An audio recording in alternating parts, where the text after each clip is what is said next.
Adorama TV presents How'd They Do That?, where we explore the world of professional photographers and share their techniques with you.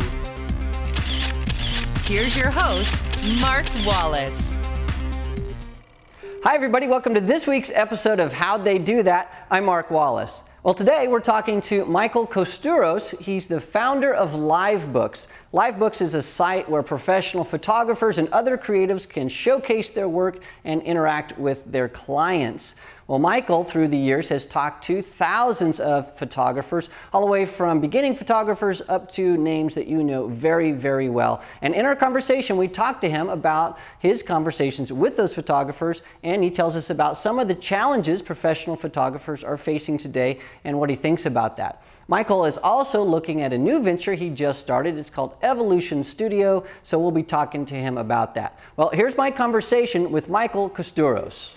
Well, here we are in San Francisco in a hotel room. Thank you very much, Michael, for joining us. My pleasure. You've done just some amazing work. So let's dig in, first of all, to liveBooks, and from there we'll talk about evolutionStudio.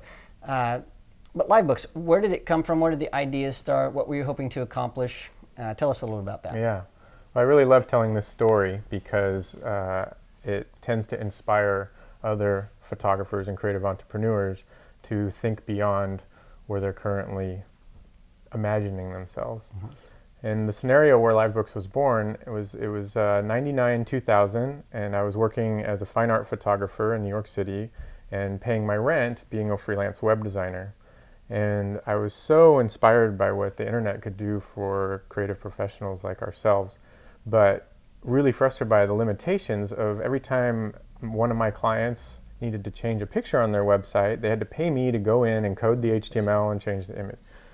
Knowing that for the web to really work for us, we had to have creative control over all the content through some imaginary drag and drop interface that was protected by a password and I could control. And what year? This is 2000? This was 2000. Okay.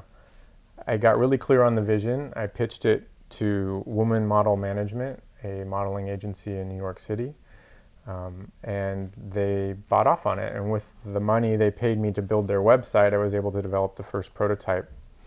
So, you know, my background is fine art school, not business school. It never occurred to me to go out and find funding and develop a business plan, let alone. But I knew really clearly it would work for us, what we needed, and had a clear vision for what that would look like, and set out to build it myself with the help of programmers and other people that I could hire. Long story short, I get one client after another to fund the next revolution of it, delivering to each of them something that they were more than pleased with. And the key element was finding a visionary programmer who was willing to invest in creating something that I couldn't afford to fully pay him for and hadn't been done before. And I found that partner, and once we had the synergy and the trust between us, we were able to really develop something quickly and amazing that ultimately became liveBooks. Well, the other thing that I really find impressive about liveBooks is the community that's grown up around it. Specifically, there's a blog that Mickey Johnson was instrumental in starting called Resolve. Yeah. And the name Resolve even comes from, hey, let's talk about these things to see if we can come with some resolution, even though there might never be resolution. How important is it, this community of people, to you and to liveBooks? And how do they interact, and why do you even do that? You know, to be totally honest, I'm not sure how important it is to liveBooks as a company, but we're convinced it's really important to the greater community of creative professionals that we serve, and that most people that work at liveBooks feel that we're a part of. And that is, especially with the incredible changes in the market and the business, we really need to get together and have these town hall type meetings to figure out what's working, what's not working, why are we in this business anyway, getting really clear on that primal motivation and passion so that we can persevere and come up with new ideas and new ways to match the shifting needs of the marketplace. And so a blog like Resolve really addressed those those type of issues and create a dialogue around them. And Mickey is, I think, one of the most talented people at facilitating collaborative communication around contemporary issues. And yeah, the other thing I love about Resolve, it's not one person's voice. It's many people talking about many different things. Yeah. Well, specifically on the topic of radical changes in our industry. Yes. What are maybe the top 2 or 3 things that you see facing recent college grads that are professional photographers or emerging professionals? What does the world look like now that's different from, let's say, 1990 or 1985? Wow, it's so different.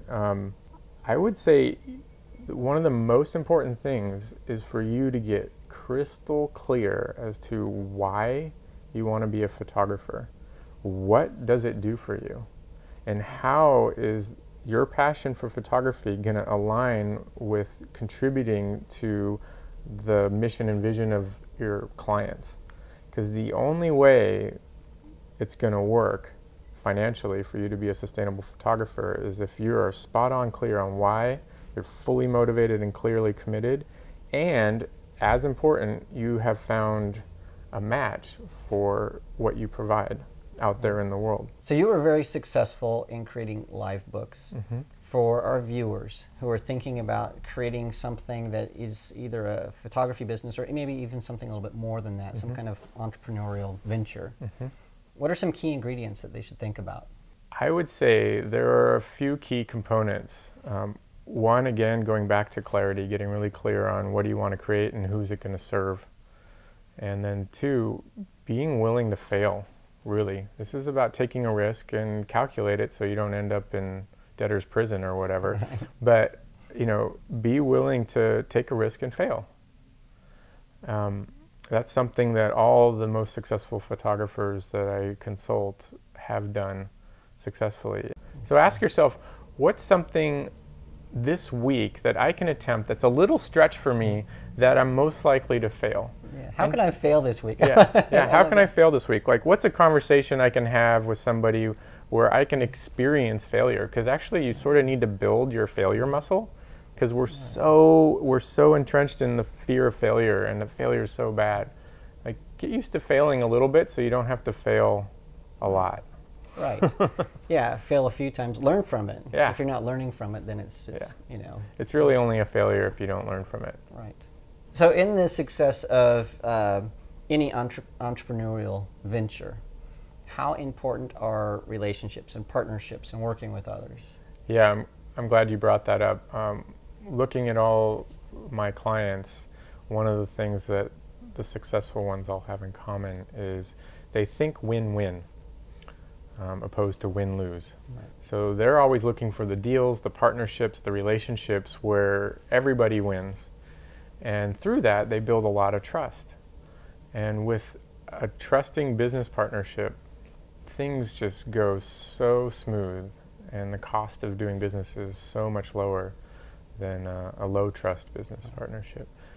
And being willing to delegate, in my case, I was committed to hiring people that were way smarter than me and had a lot more experience, and letting go of control for the greater good of the bigger picture, which was to develop a website service that the most photographers on the planet would find the most beneficial. And I knew to do that I had to hire people that were way more experienced and way more skilled than me in doing it, and create the win-win relationships with them that build the trust that hold the whole company together. So liveBooks is a phenomenal site. It's well established. You've stepped to the next thing, and that's something that you began earlier this year called evolutionStudio. What is that? Yeah. Talk to me a little bit about that. Why are you doing this? Yeah, I'm really inspired and excited to share what I'm doing with evolutionStudio. Essentially, liveBooks has kind of gone full circle. And I see it sort of like as my kid has gone off to college. So I'm no longer a full-time employee at liveBooks, and it's in great hands. And I still participate on the level of the board and advising and consulting with them. And what this has allowed me to do is get back to what I really love doing, and that is working one-on-one with creative professionals to help them take their business to the next level. and to bring all the experience I've had over the last 10 years building the liveBooks company and offer that to people that are also inspired to think outside of the box. So these are evolutionStudio, no S, is for individuals who are artists, and they're coming to you to say, hey, I want to go from where I am to somewhere I'd like to be. Yeah. Maybe they don't even know where they'd like to be yet. Yeah, and exactly. You're working with them to go from A to B or C. So I work with my clients as a coach and a consultant. We get them really clear on what it is they really want, and then align their resources and opportunities in such a way that they get there quicker and with a lot less expense, especially setbacks, than they would otherwise, in a very general nutshell. So you've worked with hundreds, thousands of professional photographers through liveBooks and now evolutionStudio. Yeah.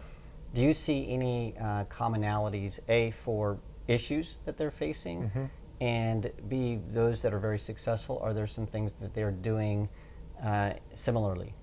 So can you talk about those two things? Yeah.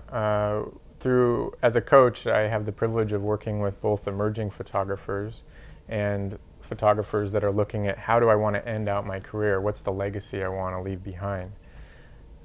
And there is some clear commonality for everyone.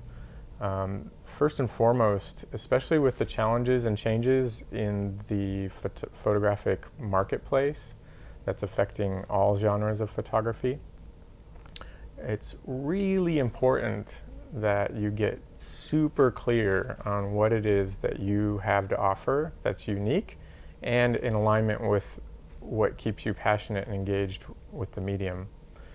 And secondarily, becoming really super clear on who out there is going to buy what you want. Back in the day, there was a lot more wiggle room around being able to express yourself creatively and trusting that somebody's going to like it and probably hire you to do the job. These days, there's no, they say the fat has all been trimmed. Right. And everybody's competing for a much smaller piece of the pie, or a much smaller pie. So it's maybe a takeaway is, might not be a good idea to specialize in weddings, portraits, senior pictures, travel photography, and stock photography. I'm seeing that the generalist is not doing so well. This is a strategy that is working for generalists, because a lot of us are. I am. I enjoy doing all types of photography. They have a different website for each one, and they market that differently to the type of people who will want that specific service. Right. So it's about really being clear on what you do, and more importantly, being clear on who wants what you do. And getting in it, yeah. So and understanding how well that's working and being able to measure that, and a lot of artistic acumen, but business acumen as well. Business acumen is really important. Again, these days there's a lot less wiggle room, and that's where working with a consultant, and there are a number of really talented consultants out there, can make all the difference, frankly, because they bring in the business acumen that most who went to art school or majored in photography don't have. They just haven't had the chance to cultivate it. It doesn't mean they're not really good at it. It's a new thing for them. So let's say we're talking now to an emerging professional photographer, someone that's maybe senior year of college, or they're looking to end one career and start another one, which is maybe photography. Yep. What advice do you have for those people, knowing what you know from speaking to thousands of photographers? Yep. Wow. I'm going to repeat, because it's so important, is to get really crystal clear. Ask yourself, why do I want to be a photographer? And then imagine yourself actually having the photo career that you want, maybe not 5 years down the line, but the first version of it, the first year and a half out, and it's kind of working and you're feeling cool and good about it. Imagine yourself there and ask yourself, what will having that do for me? And then that feeds back into, what do I want? And those two questions will help you get the clarity you need to stay laser focused and make sure that you don't make the very expensive decision or misdecision of kind of veering off track and getting lost in the weeds. Secondarily, know your clients. I advise people shifting into a headspace of service. I know for some artists that's a challenge because it's so much about the internal process of creating this amazing work. But at the end of the day, if you're not serving the needs of others with the work you create, it's not sustainable financially. Right. So really getting to know the person that you want to give the gift of what you create to, and understanding what they need so that you can meet their needs. Just in a tangible way, is there an example that you could give what that means? Yeah, let's see what comes to mind. So let's say that a graphic designer is doing a corporate annual report and they have the budget to hire a photographer. And so your client is the graphic designer. And you want to make really sure that you understand what are the hopes, dreams, and aspirations of that graphic designer, both for this project and ideally for the bigger picture within their professional career, so that you can know really clearly what you need to deliver to them that will nail that job, but also make their job easier and help them get where they want to go within their career. And then they can't help but to want to reciprocate that for you. Yeah, I think Chase Jarvis has said in a couple of his videos, he wants to get the mortgage shot. In other words, I want to make sure my art director can pay his mortgage. Yep. And once that shot's in the can, then feel free to experiment and get something different and, do all of your artsy, interpretations of what you think they're asking for. But make sure get the money shot first. You got the money shot, yeah. And whatever you do. So. And Chase is a great example of somebody who really knows how to put the priority on the client's needs and make them shine.